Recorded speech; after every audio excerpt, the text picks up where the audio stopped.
Buat kalian udah biasa belajar tajwid dimanapun, di kelas, di sekolah, di TPA, kalian mungkin udah biasa dengar istilah izhar, ikhfa, idgham, tapi kalian udah pernah dengar belum tentang yang namanya naber? Kalau di tempat kalian belajar ngaji itu dibahas tentang naber, kalian beruntung banget karena naber ini termasuk sesuatu yang paling jarang banget dibahas di kelas tajwid atau di tempat-tempat belajar ngaji. Makanya kesalahan banyak banget di seputar umat kita sekarang nih. Orang udah ada yang udah terkenal bacaannya, udah ngajarin ngaji juga, tapi mereka nggak ngajarin naber. Dan banyak juga yang udah ada rekaman-rekaman murotalnya atau rekaman-rekaman dia ngimam sholat gitu kan. Tapi pas kita dengar bacaannya Al-Fatihahnya misalnya, di Al-Fatihah itu ada naber, tapi nabernya itu nggak ada sama sekali. Naber itu seolah jadi kayak hukum bacaan yang udah terlupakan gitu loh. Makanya sekarang kita bakal ngejelasin sama kalian naber, agar pembahasan naber ini terus jadi eksis di kalangan umat muslimin. Let's go! Jadi naber itu apa sih? Apa sih itu naber? Kalau izhar kan jelas, idgham jelas, ikhfa itu apa, iklab juga gimana gitu kan. Kalau naber itu apa? Naber apa nih? Naber baru denger nih di kuping kita nih apa nih naber? Naber kalau secara bahasa singkatnya ya, itu artinya mengangkat sesuatu di atas kebiasaannya. Misal nih kalian lihat kucing jantan sama kucing jantan berantem di jalan. Kucing jantan nih pengen kawinin si betina nih, tapi kucing jantan ini gak terima karena dia naksir juga sama kucing betina nih. Terus kucing ini kan, nah itu suara yang nah itu naber. Terus misal kalian nonton MotoGP nih, nonton F1, pas mobil datang, mobil F1 datang kan di sirkuit ke daerah kalian duduk, itu suara, nah itu naber. Kalian lagi ospek misalnya di kampus-kampus, terus si apa sih cutting apa bahasanya lah, orang-orang yang ngerjain kalian pada kayak, woi, push up yang bener. Nah pas dia ngomong, nah suara itu naber.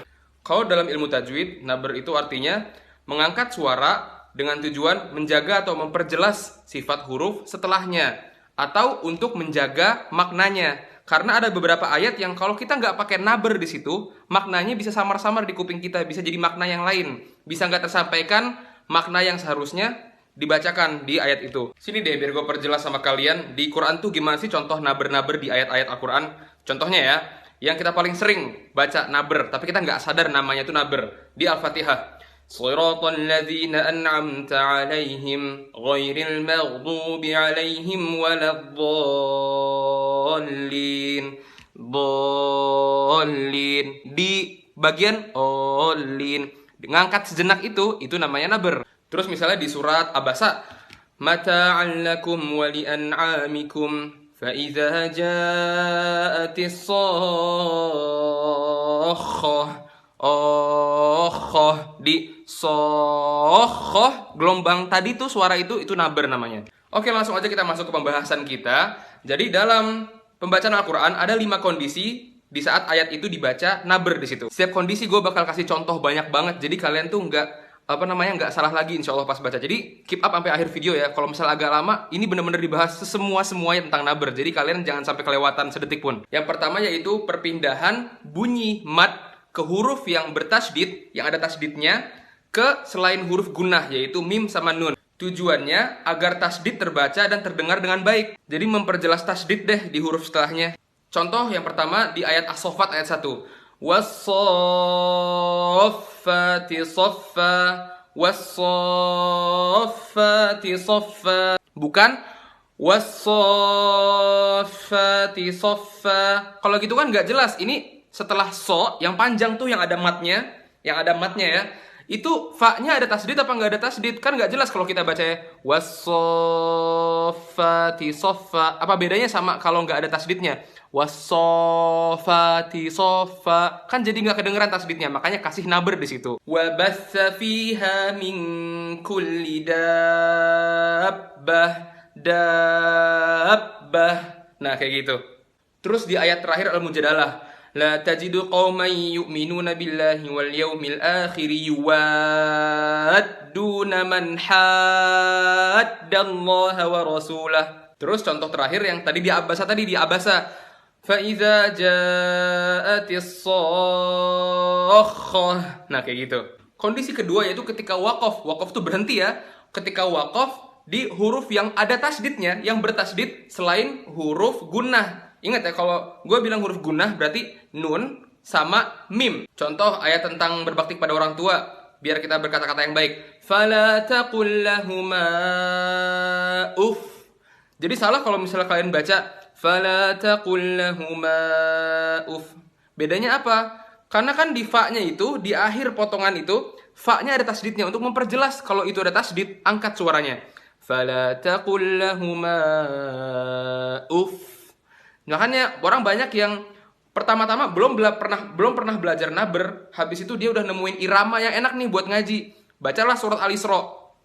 Fala taqul lahuma uff. Padahal harusnya ada nabernya, jadi nggak diperjelas tuh tasdid di huruf fa-nya. Makanya belajar dulu naber sebelum kalian masukin irama. Biar setelah kalian udah tahu tentang naber, irama kalian nggak hancur karena mulai dari nol iramanya. Nah, habis itu di Al-Qiyamah nih, ini sering banget dibaca. Yaqulul insanu yawma idzin ainal mafar.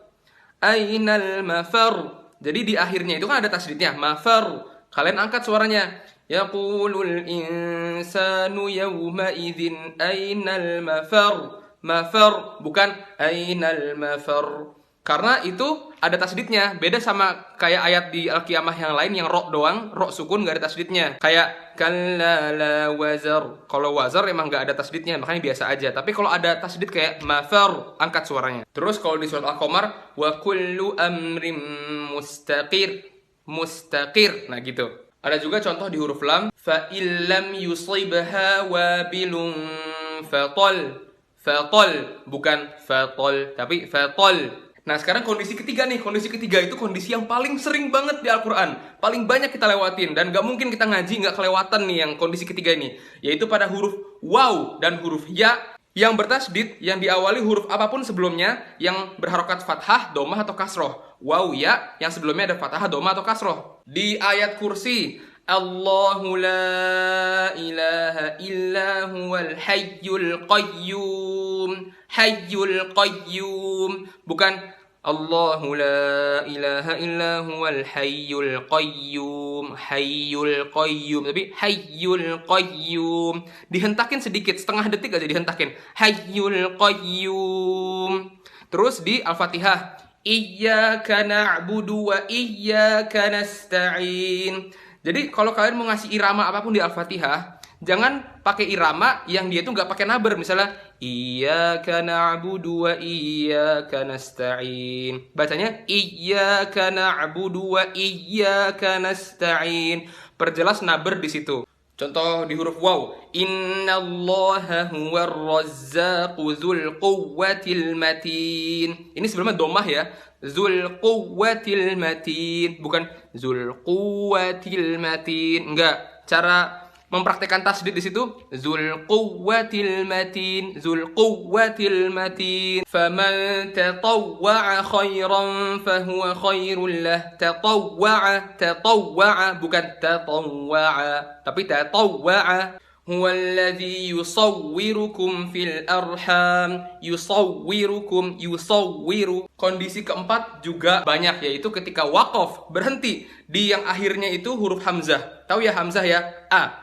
Huruf hamzah yang berada atau jatuh lokasi hamzah tersebut setelah bunyi mat. Tujuan untuk memperjelas hamzah tersebut. Contohnya, kalian sering banget di akhir ayat ada kata ma yasha. Yasha.